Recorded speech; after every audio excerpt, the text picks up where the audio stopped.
Just wait, where is it?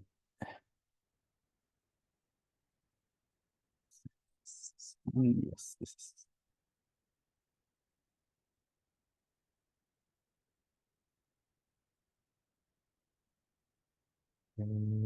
Just wait.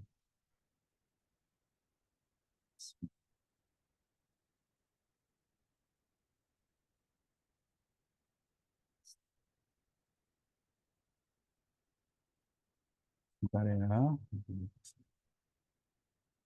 Oh, sorry.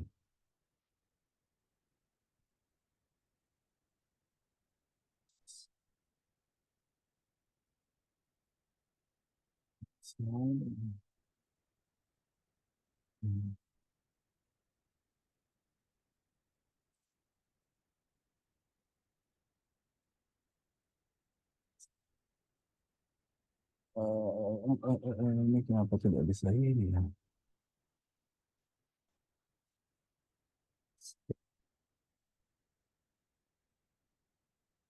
Bentar ya, wait.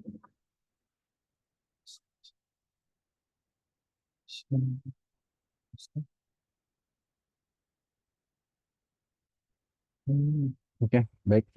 Selamat sore rekan-rekan. Saya akan menampilkan presentasi pada sore hari ini tentang branding, tetapi dilihat dari uh, support desain untuk menaikkan si branding tersebut.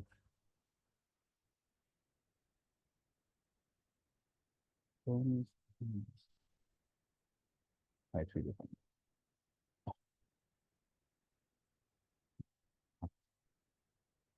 Oke, kita akan mulai. Jadi apa sih branding itu? Branding itu adalah brand. Definisi branding adalah merek dagang. Bahasa Indonesianya brand itu merek dagang. Merek atau jenama, tanda yang dikenakan oleh perusahaan pada barang atau jasa yang dihasilkan sebagai pengenalnya. Jadi kalau kalau nggak ada brand, eh, kita akan sulit mengenalinya. Jadi komunikasi brand itu, eh, sorry, brand itu mempunyai komunikasi sendiri, gitu. Jadi bukan hanya logo, nama atau tagline, tapi dia merupakan seluruh pengalaman yang dirasakan pelanggan saat berinteraksi dengan suatu produk atau jasa. Nah, ini di beberapa pengertian dari Wikipedia, brand itu adalah nama, istilah, tanda, simbol, desain, atau kombinasi dari unsur-unsur tersebut yang dimaksudkan untuk mengidentifikasi produk atau jasa dari satu penjual atau sekelompok penjual yang membedakan produk tersebut dengan pesaingnya. Itu menurut Wikipedia. Dari news, konsep bisnis dan pemasaran yang membantu orang mengidentifikasi perusahaan, produk, atau individu tertentu. Dari Populix nih adalah identitas dan yang mewakili janji dan nilai-nilai yang diberikan kepada pelanggan. Oke. Saya akan memperdalam uh, dari sisi uh, sudut pandang ini. Pertama, brand itu rekan-rekan, teman-teman, pada era-era sebelum tahun 19 atau abad 19 ya, para konsumen itu hanya memerlukan produk tanpa mengenal produk itu dibuat oleh siapa. Pada saat itu yang terjadi adalah masyarakat tuh kalau butuh beras mereka cuma bilang beli beras dong. Terus ketika mereka butuhnya gula, beli gula dong. Ketika mereka butuhnya sampo, beli sampo dong. Nggak ada sama sekali mereka memikir apa mem- membelinya dengan menyebutkan satu brand tertentu. Gula yang mereknya Gulaku dong, gitu. Nggak. Jadi ketika mereka ke toko atau ke pasar dalam hal ini, mereka cuma bilang beras, gula ini. Eh, Terbuat dari varian apa gula tersebut atau beras tersebut bukanlah sebuah faktor penting untuk yang mereka pikirkan, gitu. Jadi pada saat itu eh, pasar mengikuti produk yang ada, sorry, pasar maksudnya market ya. Orang-orang masyarakat mengikuti produk yang ada di pasar. Nah, kemudian eranya bergerak. Ternyata saat itu banyak orang yang mulai memikirkan bahwa sebaiknya gula saya atau beras saya dikenal sama orang. Akhirnya mereka mulai memberi nama di situ pakai produksi oleh dirinya gitu, oleh produksi oleh rumahnya atau pabriknya atau golongannya atau marganya gitu. Mereka akhirnya mulai menyebutkan nama atau asal daerahnya, geografinya gitu. Mereka akhirnya mulai menyebutkan nama gula dari Jakarta atau gula Boyolali atau gula dari eh, eh, eh, eh, misalnya perusahaan mereka namanya apa ya, Superstar gitu, gula dari Superstar. Nah, kemudian orang-orang mulai eh, merasakan membandingkan antara gula Superstar sama gula lain yang tidak ada mereknya. Ya. Terus kemudian beberapa orang mulai mengikuti eh, jejak untuk memberikan merek. Ketika ketika ketika merek adalah sebuah faktor dalam dalam marketing, tiba-tiba semua orang mengikuti merek, mengikuti mempunyai merek di dalamnya. Paling tidak produksi by gitu. Produksi by siapa? Rumah tangga mana, pabrik apa gitu. Nah, kemudian tiba-tiba orang mulai memilih, mulai mempunyai pilihan. Tadinya gula doang apapun yang dikasih masyarakat telan gitu ya. Sekarang mereka mulai picky terhadap maunya gula yang produksinya siapa. Mungkin gula itu lebih bersih, lebih tidak ada batunya, lebih lebih apa atau beras ya dalam hal ini juga beras lebih bersih atau lebih apa ya.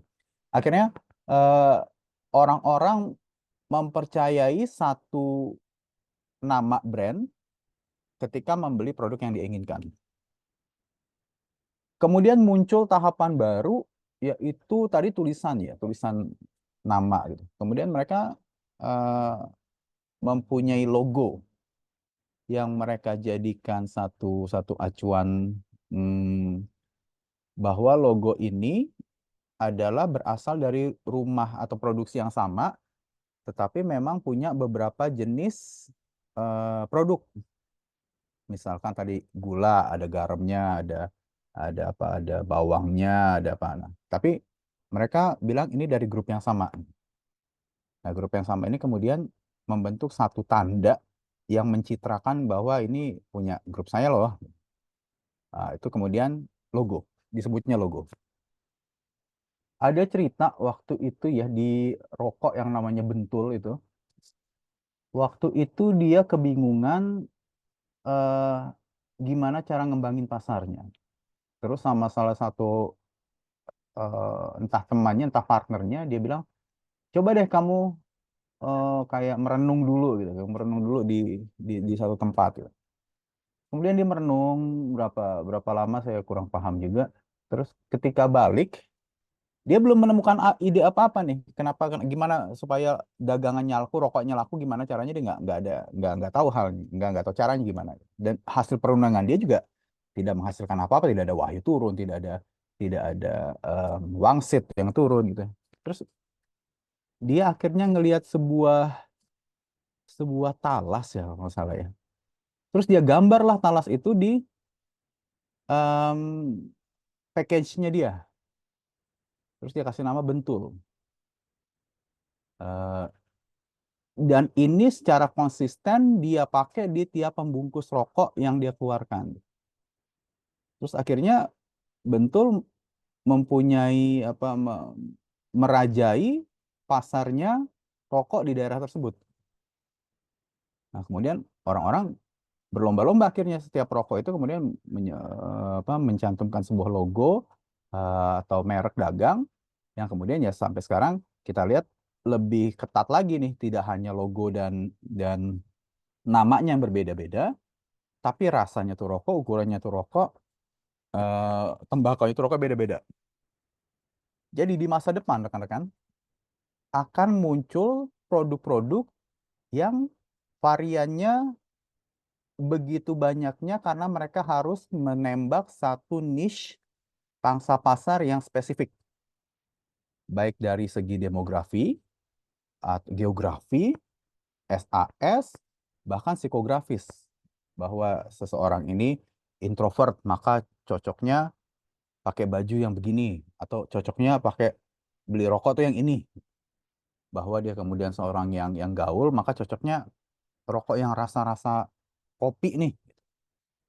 Setiap produsen berlomba-lomba untuk meng, memfilter satu niche yang kalau dia salah, dia akhirnya menembak berbagai macam niche gitu. Dia kehilangan pasar atau kehilangan uang sangat banyak untuk kemudian eh, menggait pasar yang dia tembak terlalu banyak itu. Jadi akan lebih spesifik ke individu-individu. Untuk apa tujuan penggunaan brand? Brand itu membantu untuk meningkatkan kesadaran terhadap merek kita. Tadinya nggak ada merek gula, disebut beli gula, ya mungkin bukan gula produksi kita yang dibeli orang, tapi gula produksi factory lain. Jadi ada merek yang bisa disebut dan akhirnya mengarah kepada gulanya kita. Membangun loyalitas ketika si pelanggan sudah tahu bahwa sudah membandingkan bahwa produksi yang terbaik adalah brand A, kemudian brand B tidak begitu baik, brand C tidak begitu baik, maka loyalitas dia akan beralih ke arah brand A jika produknya sesuai dengan individunya, dengan sifatnya dia, gitu. Terus brand juga digunakan untuk menarik pelanggan baru karena eh, cerita tentang brand ini kepada orang lain dari si pelanggan yang loyal itu akan membuat dia sadar terhadap wear kita dan menarik pelanggan baru. Seandainya dia cuma bilang gula doang tadi atau beras doang, maka pelanggan baru tidak tercipta karena pelanggan hanya membeli gula atau beras. Meningkatkan penjualan, brand yang paling banyak dikenal dan paling banyak mempunyai pelanggan, maka tentu saja salesnya akan lebih baik. Kemudian reputasi bisnis yang positif, pasti karena semakin banyak dibeli, semakin banyak dipercaya orang, maka bisnis kita, reputasi kita menjadi sangat positif. Meningkatkan nilai bisnis dalam artian kalau saya analogikan sebagai saham sebuah bisnis, maka brand yang kuat nilai sahamnya tinggi. Sehingga kalaupun harus dijual, kalaupun harus mau dibeli orang, harganya mungkin lebih baik, lebih selangit gitu. Pentingnya desain tadi untuk menarik perhatian pelanggan, karena tanpa desain, eh, jika package-nya hanya tulisan nama merek aja ya, terus sementara pesaing kita mempunyai merek, mempunyai visual, mempunyai fotografi yang bagus, tipografi yang bagus, kita akan kalah. Jadi fungsinya desain adalah menarik perhatian pelanggan. Semakin desainnya atraktif, ketika ditaruh pada rak yang sama dengan para pesaing, maka lebih eye-catching, diharapkan lebih eye-catching desain kita dibanding desain pelanggan. Akhirnya secara subconsciously, orang itu, si target market ya, akan melihat desain kita sedikit lebih lama dibanding melihat desain orang lain. Dan ini mudah-mudahan men-switch preferensi dia ke arah membeli produk kita. Itu kekuatannya desain. Menyampaikan pesan merek. Setiap merek dia mempunyai visi yang terkandung di dalam merek tersebut. Misalkan Apple versus Microsoft. Apple mempunyai pesan bahwa muda ini gadgetnya anak muda, gadget yang sangat menarik, futuristik, dan nouveau dan baru. Sementara Microsoft target market yang sudah ada yang menjadi target utama dia, orang-orang yang sudah biasa menggunakan uh, Windows, sudah biasa. Jadi nggak begitu banyak perubahan secara tampilan produknya, fisiknya. Jadi dia hitam dengan mungkin ada logo ya kalau ini HP ya, kalau package atau apa gitu. Tapi dia tidak menjanjikan sesuatu seperti warnanya Apple yang futuristik gitu ya, yang silver, yang stylish. Nah, ini dia tidak begitu peduli karena mereka lebih peduli kepada penggunaan mengambil pasar yang sudah terbentuk di eranya PC sebelumnya. Jadi ini juga ada pesan merek, terus ada beberapa juga yang memberi pesan bahwa kita itu green conscious gitu. Bahwa kita tidak menggunakan bahan-bahan yang tidak renewable gitu. Seperti Body Shop. Body Shop itu selalu menggunakan bahan-bahan organik gitu. Tidak menggunakan bahan-bahan kimia, dan dia menyampaikan itu dan mempunyai logo yang memang logonya itu atau bentuk komunikasi dari logo maupun campaign iklannya itu adalah green, eco gitu. Sementara merek-merek lain enggak. Jadi semahal apapun mereknya si Body Shop ini, dia tetap mempunyai pasar setia yang memang tidak mau menggunakan bahan-bahan yang kimiawi, walaupun harganya lebih mahal. Jadi setiap merek itu ada pesan. Nah, pesan itu harus tertuang dalam desain. Membangun citra merek yang kuat ini hampir sama kayak tadi menyampaikan pesan, tapi pesan itu lebih ke arah karakteristiknya si brand. Citra merek yang kuat adalah ketika brand ini cukup banyak di expose di masyarakat, banyak yang meminatinya, banyak yang mengetahuinya, banyak menjadi bahan pembicaraan, maka citra merek ini sangat kuat. Gitu. Ini butuh beberapa campaign yang sifatnya konsisten ya. Terus membuat pengalaman pelanggan yang lebih baik. Kenapa desain membuat pengalaman pelanggan yang lebih baik? Kan desain kan visual sama fotografi dan grafis. Salah. Desain termaksud di dalamnya adalah interior, termaksud di dalamnya adalah packaging. Eh, Pernah nggak kamu lihat satu botol minuman yang bentuknya lurus aja, terus yang satu lagi botol minuman yang mudah digenggam, yang satu lagi botol minuman yang ada cangkirnya, which is untuk jari. Itu semua desain tuh, desainnya si produknya gitu. Nah, ketika tadi yang botol lebih gampang untuk dipegang dibanding botol yang lurus aja, bahkan lebih besar dari telapak tangan, maka pengalaman pelanggan yang lebih baik adalah desain yang memang sangat mudah untuk dipegang di tangan. Nah, ini semua desain itu perlu untuk membentuk pengalaman pelanggan yang lebih baik. Oke, next. Eh, Perannya desain untuk membangun dan memperkuat brand itu ada di sini. Satu, tadi mengembangkan identitas visual merek. Jadi logonya, warnanya, tipografi atau elemen visual lainnya digunakan untuk mewakili brand karakteristik. Karakteristiknya si brand apa sih? Tadi saya bilang Body Shop dengan eco green-nya, terus si Lamborghini, Ferrari dengan kemewahan dan kecepatannya, gitu. Terus kemudian eh, apa beberapa McDonald dengan burger sejuta rakyatnya gitu kan. Terus kemudian Apple dengan gaya futuristik dan anak mudanya. Semua ini eh, dibangun dari desain brand karakteristik ini. Terus dengan desain juga kita bisa membuat eh, brand lebih baik melalui pembuatan materi pemasaran yang lebih menarik. Jangan plain aja, jangan kosong aja, tapi lebih enjoyable bagi matanya si target market kita. Merancang pengalaman pelanggan, tadi saya bilang tidak hanya visual design packagingnya aja, tapi melalui sentuhan tangan, melalui aroma, melalui interior di toko tersebut, eh, produknya gampang dipegang apa tidak gitu, itu gampang disimpan apa tidak, itu semua adalah rancangan pengalaman pelanggan ketika memulai satu brand. Kemudian tadi membuat kemasan menarik. Nah, ini salah satu tadi kemasan yang menonjol di rak tadi saya bilang.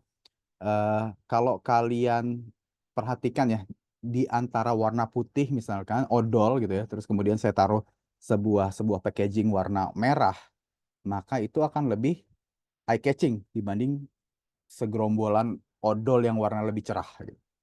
Nah, hal-hal kayak gini perlu diperhitungkan. Begitu juga posisinya di rak. Ketika bernegosiasi dengan toko, mintalah rak yang paling eye level dengan target market kalian.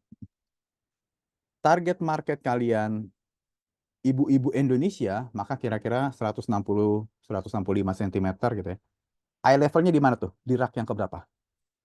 Target market kalian atlet basket, gitu ya. Eye levelnya tuh mungkin di 180. Taruh merek itu di rak yang di tingginya 180. Target kalian anak-anak kecil, taruh aja di bawah-bawah, di tengah-tengah gitu. Nah, itu akan lebih kelihatan dari sisi eye levelnya anak kecil. Ini semua diperhitungkan dalam membangun brand ya. Terus membuat konten visual yang menarik, sudah pasti kita harus melihat eh, si matanya si target market ya. Sesuaikah infografisnya, sesuaikah fotonya, sesuaikah gaya komunikasinya. Ini harus diperhitungkan sehingga visual yang dihasilkan menarik untuk target market tersebut.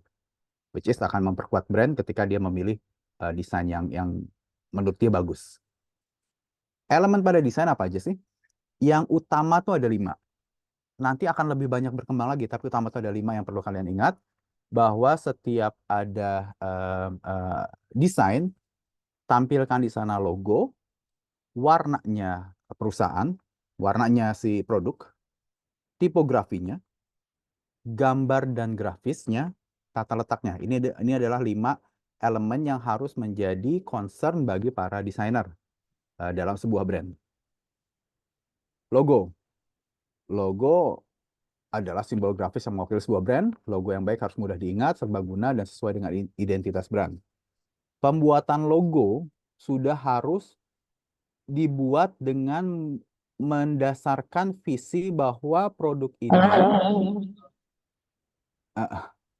kedengeran sih bahwa produk ini akan mewakili market yang mana, akan mewakili tujuan hidup seperti apa, masa depannya seperti apa. Nah, itu sudah harus dituangkan dalam bentuk logo di awal.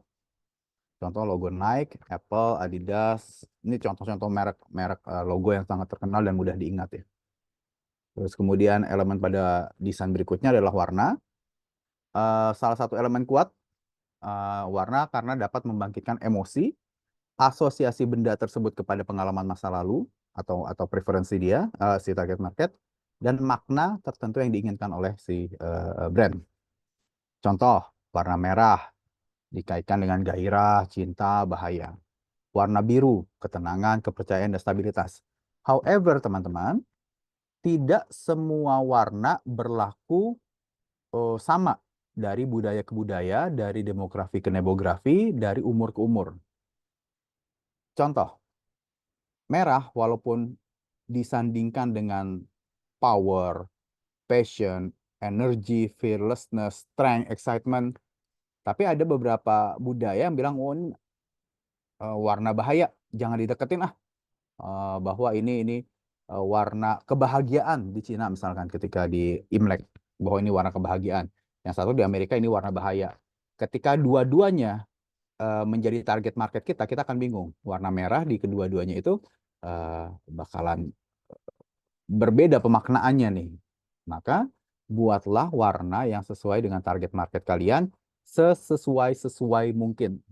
Jadi kalau kalian targetnya adalah Tiongkok, warga negara Tiongkok, merah mungkin akan lebih banyak dibeli. Ketika di Amerika justru mungkin nanti nggak kebeli, malah yang dibeli nanti warna-warna stabil seperti putih, hitam, abu-abu gitu. Jadi ini adalah sebuah em, budaya, sebuah alasan yang kalian harus cermati dulu sebelum menentukan brand kalian akan berwarna apa, packagingnya akan berwarna apa. Ini saya memberikan contoh beberapa orange, yellow, green. Nanti bisa dilihat aja ketika kalian mau mendesain sesuatu, budaya itu mendeskripsikan warna yang kalian inginkan tuh sebagai simbolis apa. Nah, ini ada beberapa gambar juga, ada yang memilih warna-warna balance seperti gray, si Mercy, Wikipedia, kemudian si Apple yang memilih warna-warna gray yang untuk menyatakan bahwa dia seimbang di segala sisi, netral, calm. Terus warna-warna kuning seperti McDonald, IMDb, Yale, IKEA, Nikon itu mereka melambangkan optimisme, clear, gitu. Terus hangat, gitu ya. Terus warna-warna orange seperti Amazon, Nickelodeon, Nike itu friendly, cheerful, confidence. Coca-Cola, Lego warna merah itu excitement.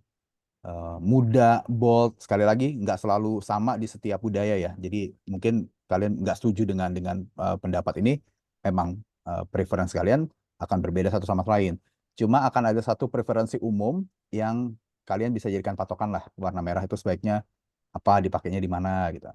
Terus kemudian warna ungu kreatif, imajinatif, wise. Ada yang bilang misteri juga di sini. Warna biru itu trust, dependable, strength, apa kekuatan gitu. Sedangkan warna hijau itu damai, warna natural, warna pertumbuhan, perkembangan. Nah, ini semua jadi patokan awal yang kalian harus pikirkan sebelum kalian mendesain. Tetapi ada satu warna seperti Google. Google warnanya semuanya deh, Pak. Terus ada apa lagi yang warnanya tuh ada hijau, merah, kuning, biru semuanya tuh. Maksud dari warna ini adalah mereka ingin menunjukkan bahwa mereka mempunyai visi yang multidimensi. Mereka itu open terhadap perubahan baru, bahwa mereka bisa bisa mengakomodir semua kebutuhan. Ini adalah makna dari colorful yang bermacam-macam. Jadi nggak selalu salah, karena memang mereka ingin menunjukkan bahwa mereka multidimensional kind of product gitu ya. Jadi that's okay juga untuk warna-warni. Elemen desain yang ketiga adalah tipografi alias tulisan. Tipografi adalah seni memilih dan mengatur huruf. Pilihan font yang tepat membantu menyampaikan kepribadian nada dan nada brand. Contoh, font serif sering digunakan untuk memberikan kesan formal dan tradisional, sedangkan font sans serif sering digunakan untuk memberikan kesan modern dan kasual. Saya akan jelasin. Ini adalah 8 kategori tipografi, teman-teman. Serif itu artinya kait atau ujung. Ada sedikit lines atau strokes at the end of the letter. Seperti kalian lihat di huruf S itu di ujung atas sama ujung bawahnya ada kait. Ada lebihan garis di situ. Nah, itu namanya serif. Sans serif kebalikannya, sans serif tidak ada kait, maksudnya tidak terkait gitu. Nah, itu sans serif. Jadi memang ini biasanya dipakai untuk uh, website nih, karena bentuknya lebih clear, tidak ada lines-nya, lebih easy to read dia itu sans serif itu. Terus ada lagi serif flap. Serif flap itu juga ada kaitannya, cuma di bagian bawah. Jadi anggap aja ini adalah huruf-huruf yang punya sepatu. Jadi huruf kaitannya itu hanya di bagian bawah tuh, seperti S-nya, R-nya itu pokoknya hanya di bawahnya doang tuh yang punya kait. Di atasnya biasanya nggak ada. Terus kemudian script adalah jenis huruf yang mewakili em, mewakili tulisan tangan yang mengalir. Jadi tulisannya itu nyambung, seret ke arah kiri gitu. Nah, itu biasanya disebutnya script. Tulisan-tulisan tangannya yang mengalir begitu. Jadi dia nggak lepas pulpen lah. Nah, itu biasa disebut script. Black letter adalah jenis tulisan yang kalian bayangkan di era-era medieval, di daerah di apa di musim-musim kerajaan gitu, di masa-masa kerajaan, mereka menggunakan em, pena bulu ya, dari bulu gitu. Atau pena dari bulpen yang bukan bulpen ya, dari kayu yang kalau kalian gesernya ke arah samping kiri kanan dia melebar, tapi giliran atas ke bawah dia tipis. Nah, gitu tuh. Jadi tipenya itu tuh, tipe huruf-huruf kerajaan tuh yang kalau di di scripture yang dari perkamen gitu ya. Itu biasanya pakai pakai tinta, bentuk tulisan itu bakal kayak gitu. Nah, itu sebutannya black letter.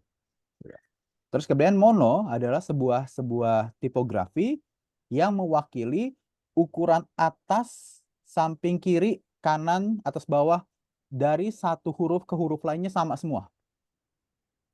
Tadi O, N, O itu O sama N-nya sama tuh.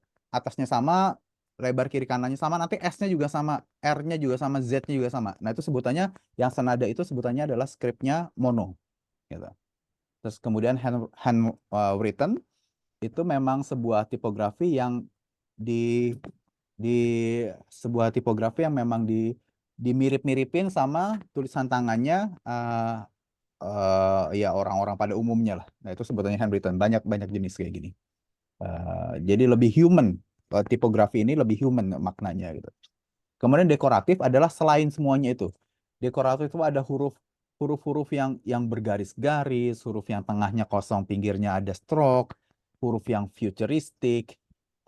Itu dekoratif. Jadi bisa bentuknya seperti apa aja selain yang 7 itu sebutannya dekoratif. Dia sangat-sangat tipe eksperimental kind of tipografi gitu. Oke. Terus kemudian elemen yang keempat adalah gambar dan grafis. Ya gambar biasanya dari foto, grafis biasanya dari stroke, desainnya stroke, gitu. Tulisan dari Photoshop atau garis-garis atau kotak-kotak atau segitiga-segitiga, nah itu namanya grafis. Gambar dan grafis dapat digunakan untuk menambahkan minat visual pada desain dan untuk menyampaikan pesan pada brand.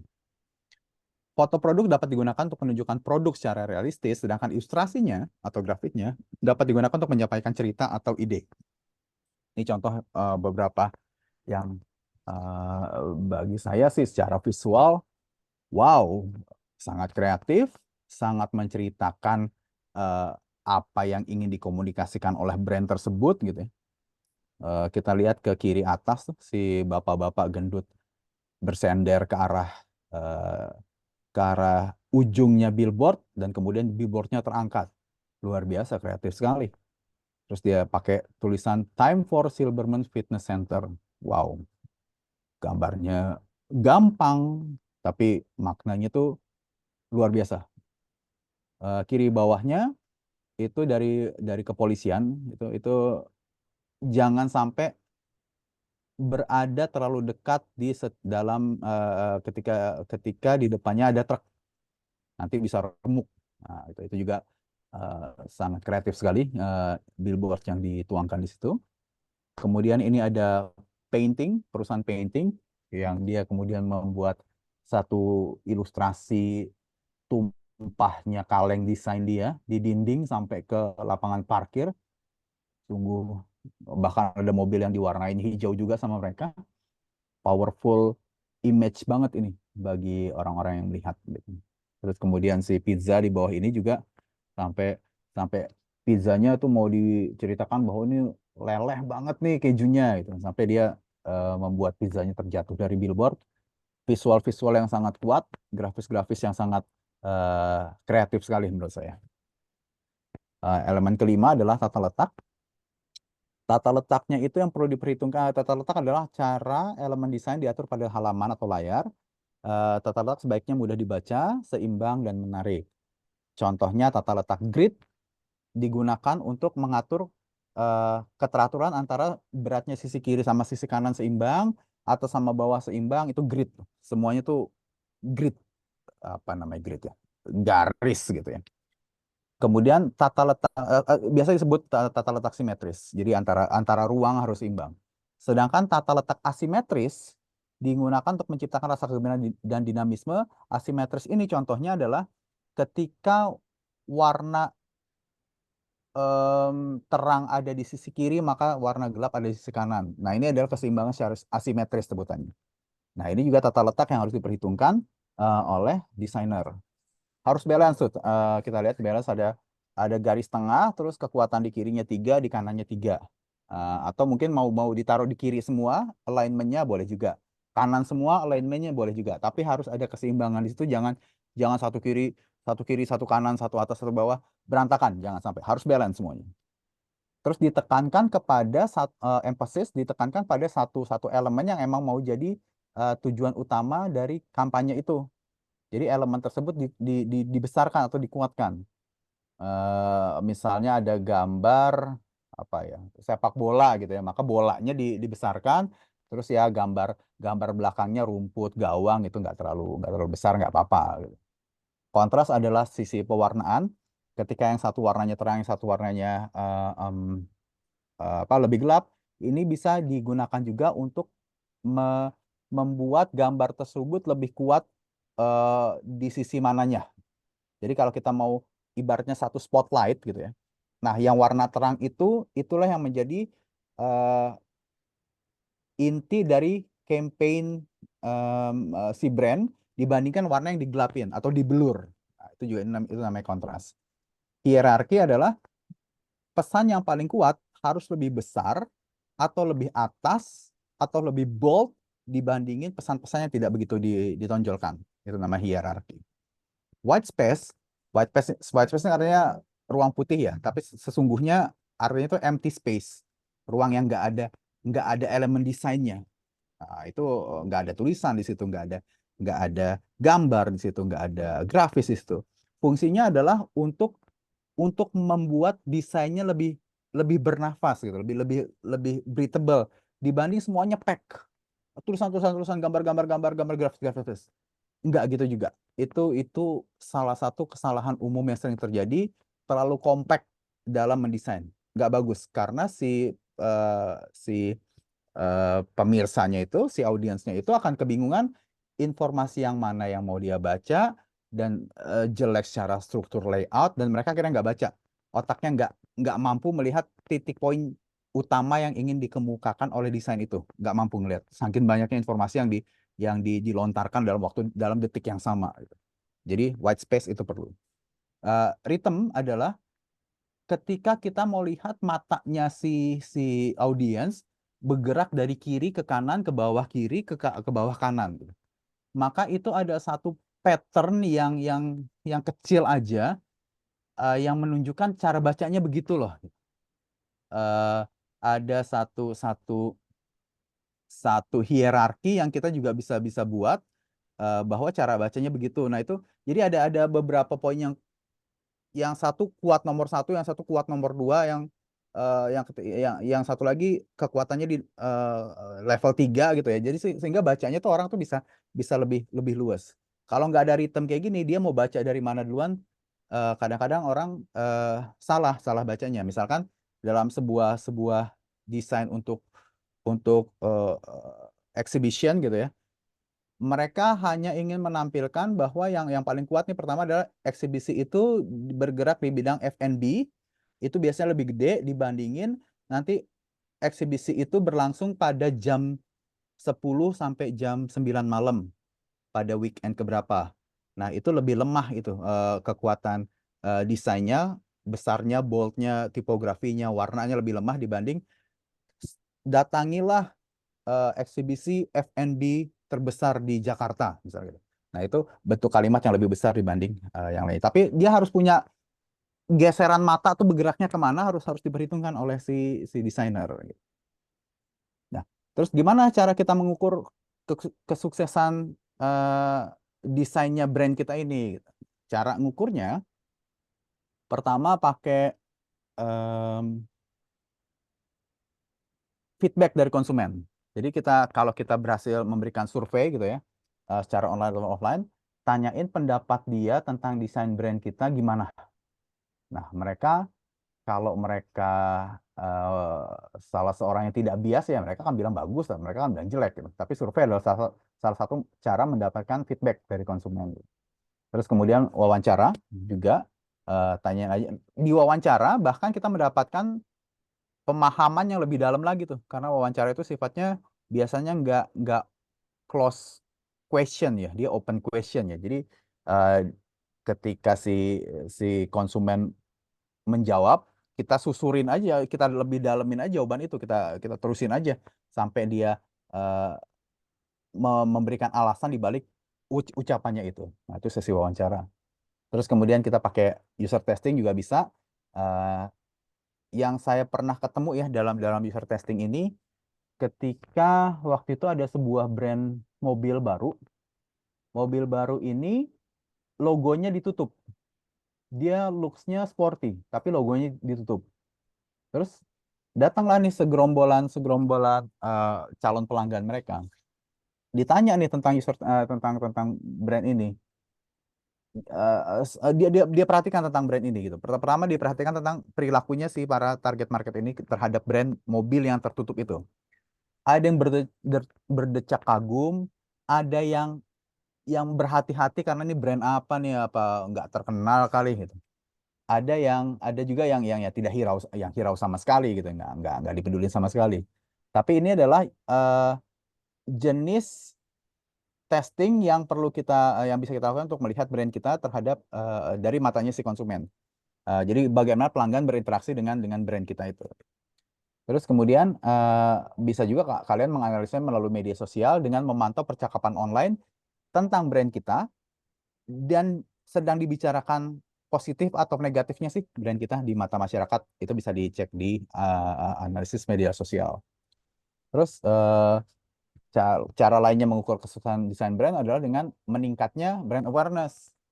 Ketika banyaknya jumlah orang yang mengenai logo kita, terus kemudian banyaknya pengunjung website, follower kita di media sosial banyak, terus jumlah orang yang membicarakan brand kita di online yang tadi kita survei itu ternyata juga banyak. Nah, itu juga tingkatan untuk mengukur kesuksesan desain brand dari waktu ke waktu. Tahun ini sedikit, tahun depan lebih banyak, tahun depannya lebih banyak lagi. Bisa diukur dari itu, peningkatan brand awareness. Bisa juga dilihat dari segi sales, return of investment-nya dari desain. Ketika pakai desain yang bernuansa anak muda gitu ya, ternyata return investment-nya seberapa. Kalau kita menyasar ibu-ibu seberapa, atau kalau kita konsisten di anak muda, dia bertambah nggak tiap penjualan, bertambah nggak sih tiap bulannya atau tiap tahunnya. Nah, ini semua bisa di-track untuk mengukur kesuksesan desain brand. Jadi melacaknya melalui penjualan, melacaknya melalui konversi website. Jadi yang tadinya landing di website kita kemudian melakukan pembelian atau melakukan interaksi terhadap brand, ini juga merupakan satu return of investment. Kemudian melacak nilai umur pelanggan yang dipengaruhi oleh desain brand yang positif. Jadi berapa lama sih pelanggan itu tidak lari dari brand kita, dan ini selalu bagi dia brand kita itu sangat positif. Nah, itu berapa lama dan berapa lama umurnya, itu bisa dicek juga. Terus kemudian intinya adalah desain yang efektif dapat memainkan peran penting dalam membangun dan memperkuat brand. Dengan menggunakan strategi desain yang tepat, perusahaan dapat menciptakan identitas visual yang kuat, menerapkan desain yang konsisten di semua media dan platform, dan menggabungkan desain dalam pemasaran untuk meningkatkan pengenalan brand dan mendorong konversi terhadap penjualan. Kira-kira gitu, rekan-rekan. Jadi ini, sorry ya, agak panjang sedikit, udah 1 jam dan udah azan. Jika ada pertanyaan, boleh silakan mau ditanyakan. Terima kasih Pak Tommy atas materinya. Iya, Untuk iya. teman-teman, jika ada pertanyaan bisa langsung di-unmute atau by kolom chat juga bisa.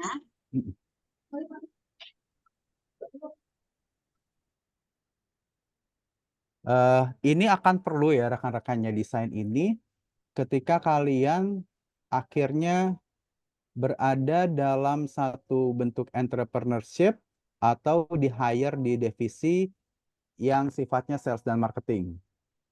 Kalian nggak bisa desain nih. Sekarang ini sudah perlu punya banyak artificial intelligence yang akan membantu kalian di desain di masa depannya. Tetapi mereka punya kelemahan. Kelemahannya AI ini, dia tidak bisa mengambil logo perusahaan kita, dia tidak bisa warna perusahaan kita secara tepat. Jadi kita bilang hijau, tapi hijaunya warna perusahaan kita spesifik nih, Tosca misalkan gitu ya. Kita suruh AI, nggak bisa dia. Cuma mungkin kalau secara layout atau foto mereka bisa, AI itu bisa.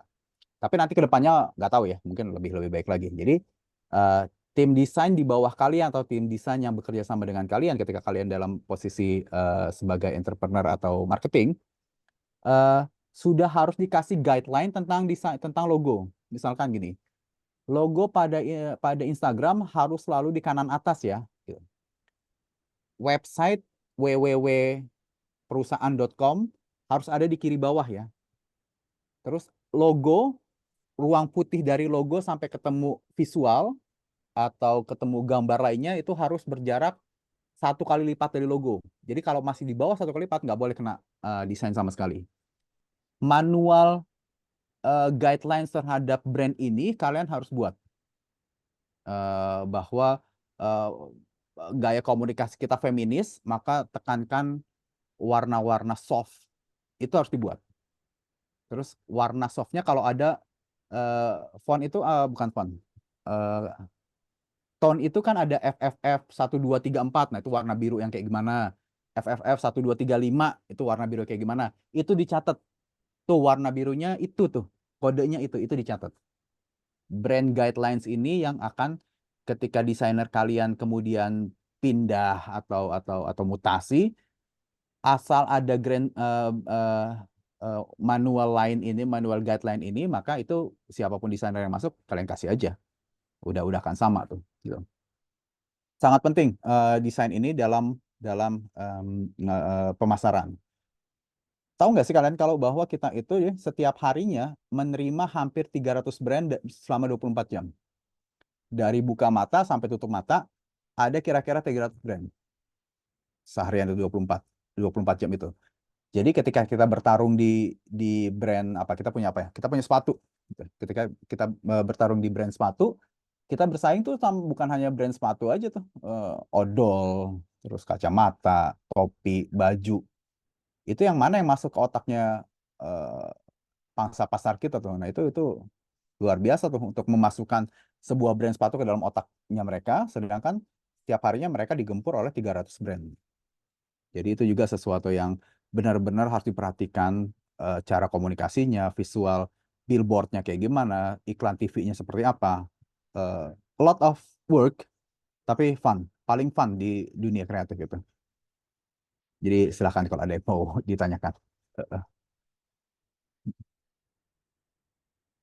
Oh, by the way, tim desainer saya, itu kalau mereka lagi kram otak, jangan disuruh-suruh.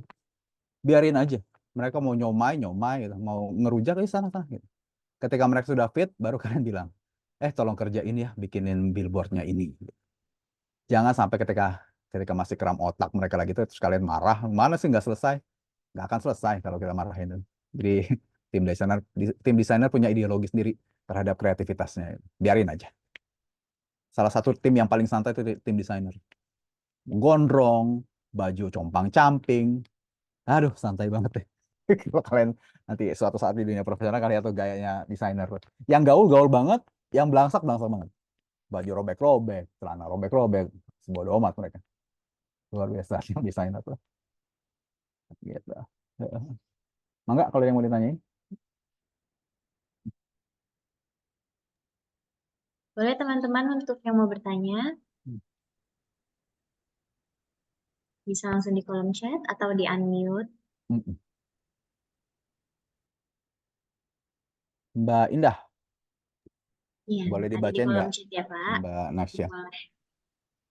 Pertanyaannya, sore Pak, saya izin bertanya, bagaimana tren desain terbaru dapat diintegrasikan ke dalam strategi pemasaran untuk tetap relevan dan menarik bagi konsumen? Tren desain terbaru bisa Diintegrasikan bisa diintegrasikan ke dalam strategi gaya pemasaran. bahasa yang lama. Mungkin maksudnya gitu ya Mbak Bunga ya. Jadi gaya bahasa saya pada era lalu misalkan gaya bahasanya itu bapak-bapak yang belum melek teknologi gitu. Terus kemudian 10 tahun kemudian handphone udah di mana-mana, tapi tetap bapak-bapak yang saya mau mau mau sebagai target market kita. Cuma sekarang bapak-bapaknya tidak lagi kumpul-kumpul sama teman-temannya. Sekarang mereka tuh sibuk dengan gaya HP masing-masing gitu. Jadi ada perubahan suasana di target market kita gitu ya. Gimana caranya? Eh, Inti dasar marketing ya adalah kalian mem- membuat target market kita menerima informasi tentang brand kita di satu hari sebanyak at least 5-7 kali. Itu intinya marketing itu. Nah, sekarang kalian lihat pola si bapak-bapak ini. Saya mau 5 kali membuat mereka aware terhadap terhadap saya saya punya produk misalkan hotel, hotel. Saya punya hotel. Kemudian saya mau bapak-bapak ini yang tadinya masih ngumpul sama teman-teman sekarang berubah perilakunya tetap memakai hotel saya gitu. Atau terinfluence dengan memakai hotel saya. Yang saya harus lihat Mbak Bunga adalah dari dia bangun pagi sampai dia tidur, dia berada di mana aja tuh bapak-bapak itu. Kemungkinan ya, pertama dia berada di rumah sampai ke stasiun. Maka saya harus beriklan di stasiun. Di situ mungkin saya akan taruh billboard, mungkin saya akan taruh spanduk, mungkin saya akan taruh running text atau TV. Tapi di stasiun atau terminal definitely. Sorry, stasiun dulu. Terus dari stasiun naik LRT sampai ke Sudirman, mereka naik lagi Transjakarta terminal terminal bus. Maka di terminal bus juga saya akan taruh tuh. Terus kemudian mereka ke kantor, kalau saya boleh beriklan di kantor, di gedungnya mungkin saya taruh, di depan gedungnya mungkin saya taruh gitu. Kalau nggak boleh, saya lihat di siang hari selain ke kantor mereka ada di mana gitu. Ternyata mereka ada di Instagram. Mereka tuh ngelihat Instagram jam-jam 9, jam-jam 10. Saya iklan tuh di Instagram tuh. Atau ketika mereka lebih tua dari di atas 40, maka biasanya Facebook lebih baik karena pada eranya waktu itu masih Facebook. Sekarang mungkin lebih baik dibanding Facebook, lebih baik beriklan di TikTok. Jadi emang ada eranya tuh. Terus kemudian mereka kemana sih makan siang? Makan siang mereka ke mall terdekat. Maka saya bilang sama tim sales saya, di mall-mall pasang spanduk ya. Di mall-mall yang targetnya bapak-bapak umur 40-an eksekutif. Mereka makannya di mana sih? Di restoran cepat saji. Maka di pintu masuk mallnya ditaruh ya iklan kita. Terus kemudian mereka kembali ke kantor, mungkin mereka nggak kerja, mungkin mereka nonton TV malamnya. Maka iklan di TV lebih efektif. Atau mereka dengerin radio ketika mereka macet. Mereka naik mobil. Target market kita pikirkan bahwa dia naik mobil. Maka di radio. Dan akhirnya si pembawa radionya pakai adlibs bahwa hotelnya Pak Tommy itu enak banget loh, udah pernah ke sana belum sih? Itu apa? Itu dia disebut di situ. Semakin mahal harga produk kita, semakin banyak titik touch point yang harus kita berikan kepada target market kita. Saya bilang 5, sebenarnya 5 kurang, 7 saya mau. Kalau saya jualnya mobil eh, Fortuner gitu ya, harganya 600 juta, untuk membelinya aja pemikirannya tuh lebih banyak dibanding dia membeli pisang goreng gitu ya. Maka touch point saya nggak mungkin 7 tuh. Mungkin 10, mungkin 12. Di mana aja tuh. Billboardnya dalam satu hari itu bisa 3 billboard yang mereka harus lalui dan akhirnya kembali. Itu bisa di Sudirman, bisa di Jakarta Selatan, somewhere di tol gitu ya. Supaya mereka kelihatan. Nah, ini adalah pola dasarnya pemikiran dari marketing untuk meningkatkan sales. Desainnya bisa mengikuti bapak-bapak sukanya apa ya. Bapak-bapak itu ternyata uh, tadi sebelum ke desain ke pola marketingnya. Ketika mereka akhirnya berubah dari kongko malam-malam main biliar sama teman-temannya, sekarang malam itu mereka malah malah malah main gadget di rumah, main game online di rumah, maka saya tidak akan beriklan di biliar.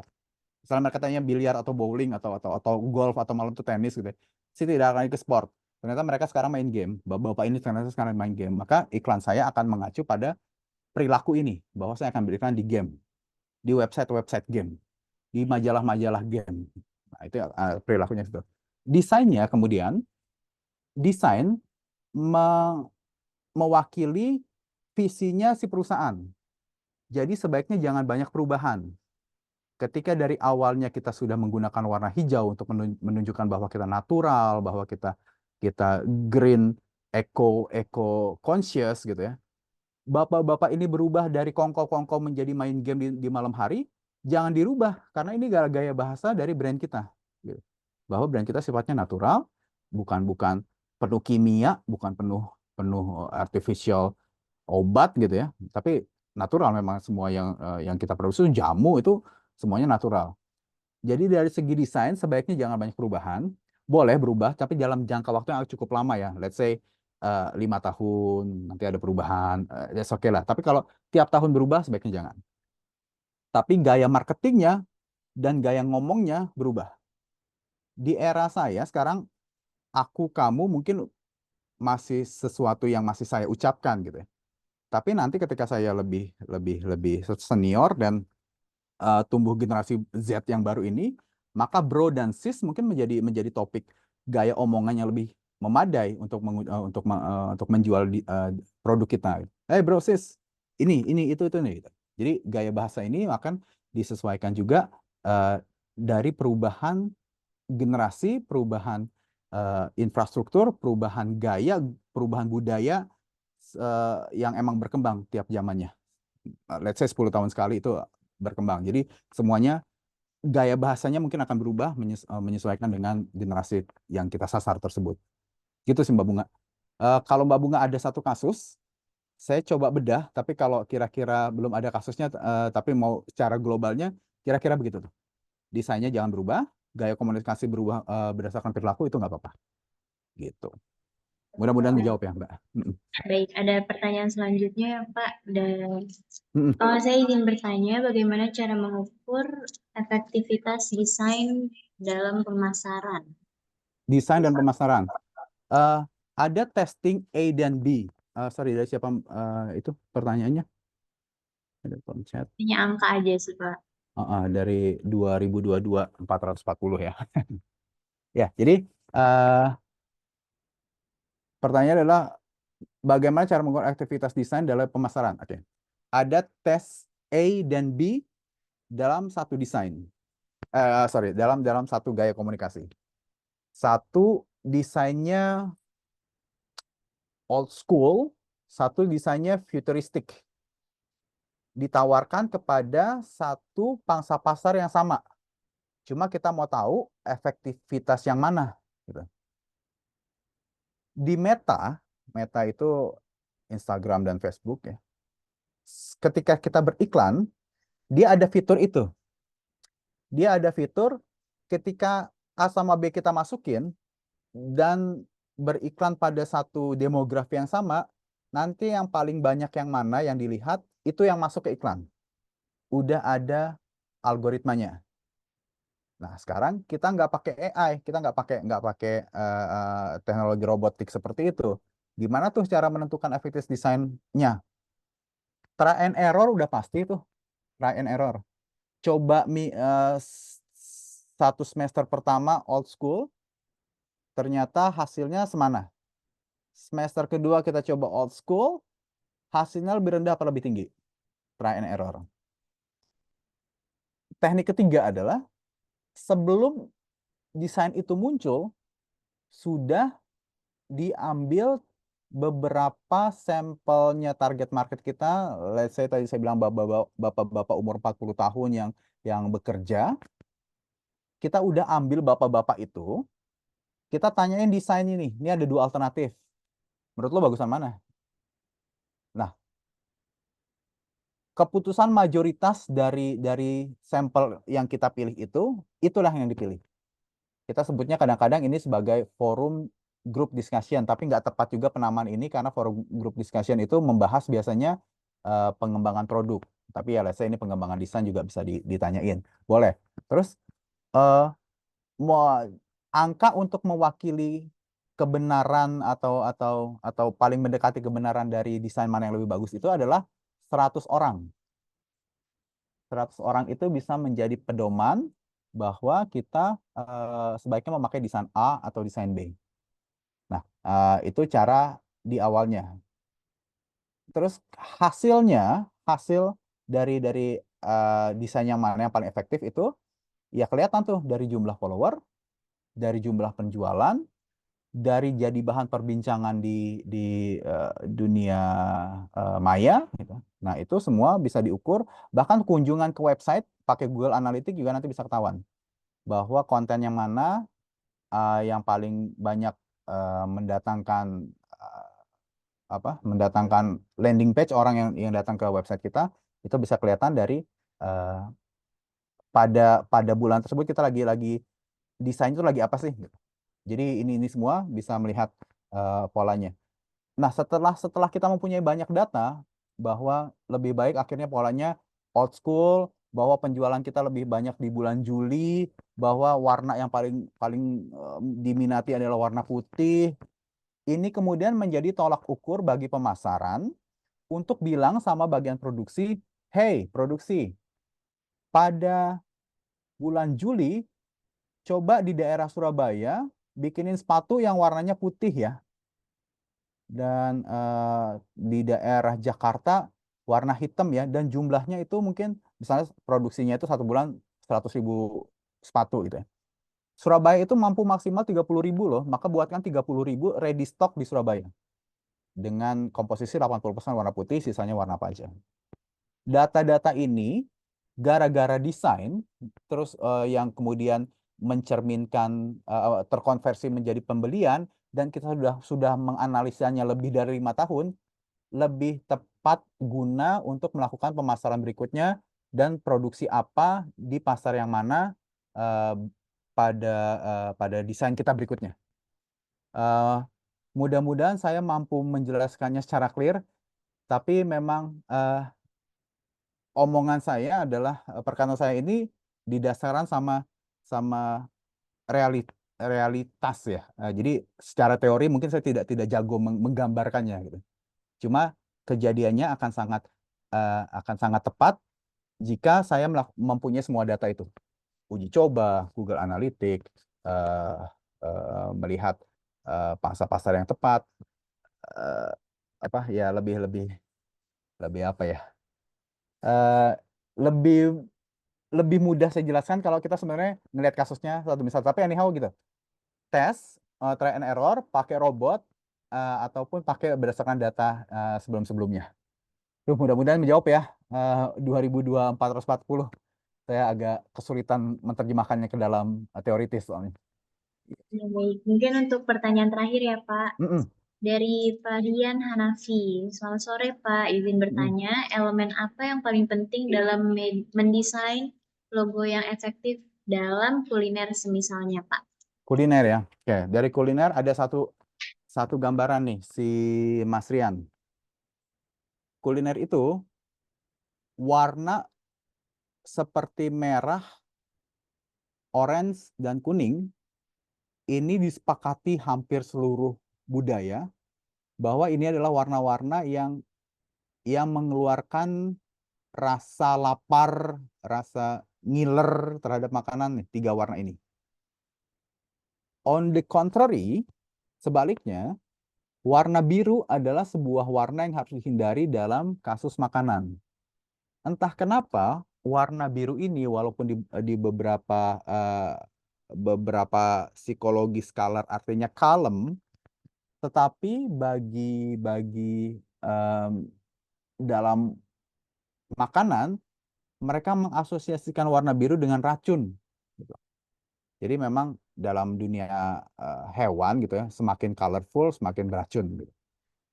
Ada satu eksperimen di Jepang yang mereka memberikan makanan kepada satu satu kelompok yang ingin diet dengan memberikan makanannya di atas piring yang warnanya biru. Hasilnya adalah si para peserta eksperimen ini tidak banyak menghabiskan makanan itu dibandingkan di piring warna selain biru, putih apa gitu. Jadi entah kenapa tuh ada warna biru itu diasosiasikan dalam dunia warna makanan gitu ya, negatif. Nah, gitu. Nah, terus tadi itu warna, tapi ini pertanyaan adalah mendesain logo yang efektif dalam kuliner. Logo adalah pengejawantahan dari visinya si produk. Ketika produk yang kita inginkan adalah produk yang yang produk yang vegetarian gitu ya. Maka logonya paling tepat tuh bernuansa agraria gitu ya. Kemudian flora, kemudian mungkin kayu gitu ya. Tapi kalau kita mau makanan yang minuman keras deh gitu, minuman keras. Maka itu lebih ke arah merah, bahwa itu strong, bahwa itu macho, bahwa itu nggak terkalahkan gitu. Nah, logonya akan mengikuti bentuk itu tuh, visi itu. Kemudian kalau makanannya ternyata makanan yang sehat, seperti makanan untuk orang sakit, bisa menyembuhkan asam asam lambung, bisa menyembuhkan, bisa memberikan kalsium yang kuat. Logo dengan citra kesehatan adalah logo yang sesuai. Citra kesehatan tuh misalnya kan palang merah gitu ya, atau gelas sama ular gitu ya, atau atau suntikan gitu, atau pil, gambar-gambar pil atau obat.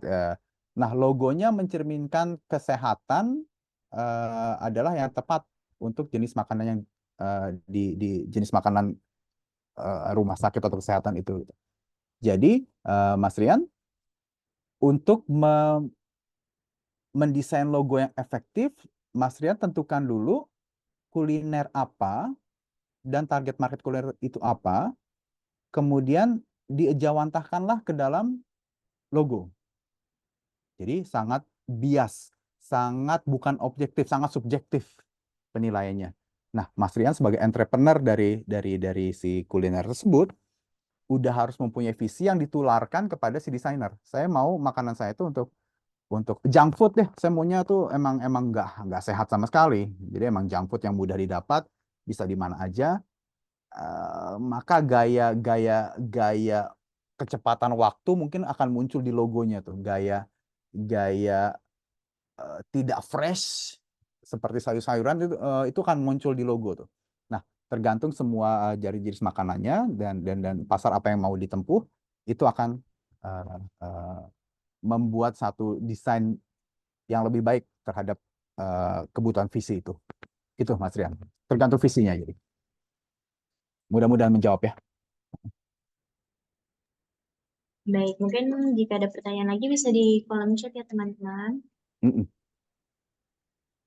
Oh tadi Mas 2000 itu Mas Arif ya. Makasih Mas Arif ya. Mohon maaf kalau saya nggak mampu menerjemahkannya ke dalam teoritis sebaik yang Mas inginkan. Ya, ya. Mungkin mengingat waktu juga ya Pak. Baik. Ya, Ah, baik kalau sudah ada tidak pertanyaan lagi, maka Zoom ini saya akhiri. Mohon mm-mm. untuk para hadirin untuk mengisi link yang ada di kolom chat. Saya mewakili tim saya, mohon maaf jika ada salah kata. Sama-sama Mas Rian. Mm-mm. Terima kasih banyak Pak Tommy atas Terima kasih waktunya. Mbak Nasya. Terima Terima kasih kasih rekan-rekan semua. Pak. Mohon maaf jika ada kesalahan kata. Assalamualaikum warahmatullahi wabarakatuh. Izin mohon diri ya, rekan-rekan. Baik Mari, Pak. Mari Mbak. Mari.